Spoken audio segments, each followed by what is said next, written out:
So today I want to talk about two of the biggest drivers of change in performance. And those two are consistency and progressive overload.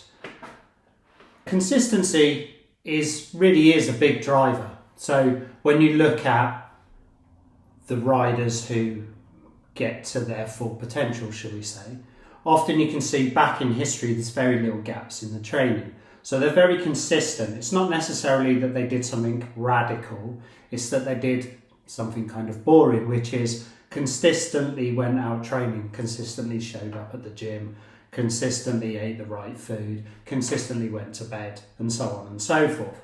It's really important to understand consistency because without consistency, you can do a lot of hard work and not get the return you wanted.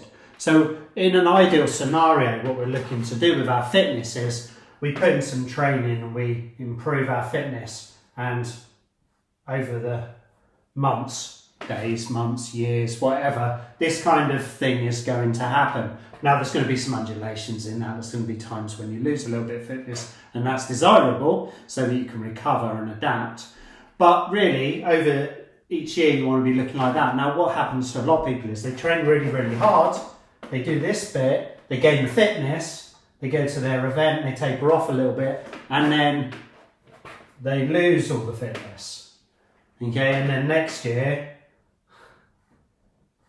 they gain the fitness, they do their event, they lose the fitness. And so they come to expect their level to be here, and it remains there year after year after year after year because they've detrained too much between their main sessions or main seasons or whatever they're looking for. Now, a good rule of thumb for most athletes is you don't want to always be pushing for the sky, but you also don't want to be letting too much go.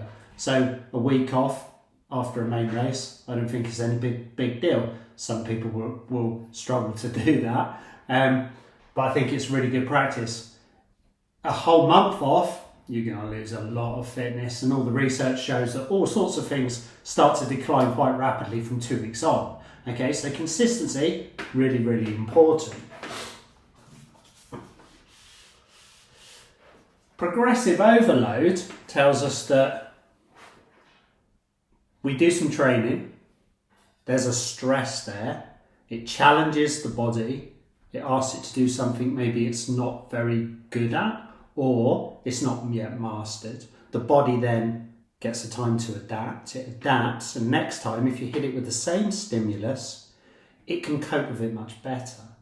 And that is fitness. Fitness is being able to deal with higher and higher loads, okay, higher and higher amounts of stress, shall we say. So a longer event, when we all first start, riding a bike for 100 miles might seem like an impossible task. We ask ourselves, can I even ride 10 miles? And we ride 10 miles and then we'd say, oh, I can ride 10 miles. We try 20 miles or 30 miles or whatever it might be. And at some point we reach a point, all right, I need to do some training for this because I can't actually do it comfortably, or I can't actually even finish this thing. Then we start to train and move into this training mentality of progressive overload. And that's what a coach is going to do. That's what a training plan is going to do. It's going to build in progressive overload. Now, what you're trying to do really, which gets kind of lost in this day and age of social media and Strava and things like this, is that these two are really a balancing act. Okay, so they're sitting on a seesaw like this, because if you go too hard into something like volume, for instance, too early. So let's say you're just starting out and you watch something about the best gravel racers in the world at the moment, and you realise that one of the best gravel racers in the world is doing 30, 40, 50 hours of training a week, and you're contemplating doing 5. Well, what happens if I do 10 or I do 20? Okay, now initially, yeah, sure, you're going to produce this big load, and if you keep that going, okay, consistently doing those 20-hour weeks, assuming you can recover and adapt, okay, assuming your lifestyle supports it sufficiently that it just doesn't burn you out, you are going to produce an overload. Now the problem is, At some point, it's no longer progressive, okay? 20 hours, 20 hours, 20 hours, 20 hours. It's progressive initially because you've never done 20 hours. So the first week, that's a massive progression. I would argue it's too much progression from 0 or 5 or even 10. But, that's by the by, 2 weeks of 20, well, that's progressive overload because you've got 2 weeks now and then 3 weeks. But eventually you can do it, okay? Eventually you can do 20 hours of training, you're really comfortable, and it's no longer producing an adaptation, okay? So the danger for a lot of people is they watch the internet, they find out their favourite rider does X amount of hours, and then even though they've only been riding a bike for, I don't know, a year, 2 years, 5 years, whatever it is, they start trying to train with this massive volume that's way beyond anything they've ever done before. And they get results to start with, but then they limit themselves. The reason being, we need progressive overload. We need to stress the system a bit more each time. We need to consistently train over time. And consistency, combined with progressive overload, is going to create the very best athlete we can possibly become. In order to balance these two out, okay, we want to stay consistent, we want to produce a progressive overload again and again and again and again and again over time. We need to build headroom, we need to build space into our lives, into our season, into our entire cycling career. So let's say I'm 18 years old. I'm not, okay? I'm not even close. But let's say I'm 18 years old, okay? And I love cycling. I've been doing cycling since I was 12 or 8 or whatever it might be. But now I'm really, really into it. I'm really into racing. I'm really into performance. Should I be shooting for the same volume as the pros? Why would I? Okay, I love cycling. I want my career to be really long. Okay, I want to be in this game for as long as possible. So I need to think, okay, in 30 years' time, we're 45, okay, maybe 25 years' time, 40, there are some excellent pros still about in their 40s.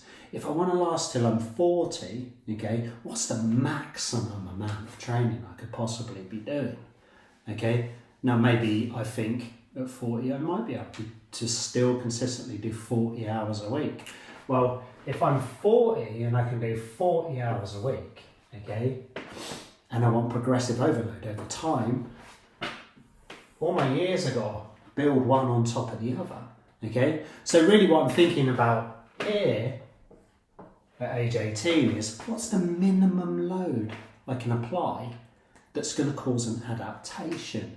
Because I want consistency over time. I want to be able to build on this, not create an issue, not create an injury, overuse, whatever it might be. These things do haunt lots of young pros and lots of amateurs. Okay, I want progression and I want consistency over time. So I need to build this much headroom into my career at this point. Okay, now if this amount of training doesn't create an adaptation, I'm going to try that. Okay, I'm not going to straight go, I need to be right up there, because that's going to make me a pro. That's going to make me the best possible amateur. That's going to make me win my age group. Okay, I'm looking for the minimum dose, which next year, if I need to add volume, I can add volume to it. I can add more training. So the research shows that, yes, volume is what the big pros do. They do a lot of volume, and if you break it down into zones, most of it is a low intensity. So it's that big volume, low intensity thing that I've talked about in previous videos. Consistency over time, progressive overload. You've got to balance the two, and you've got to think ahead, okay?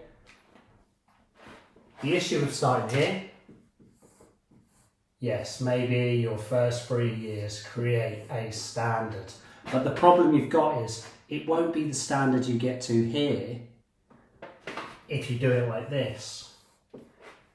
This guy's standard is here, top pro, okay? He's not the 40 hours of training he's doing that makes him a pro. It's because he's been through this journey that he now needs 40 hours of training to create a progressive overload so that he continues to improve.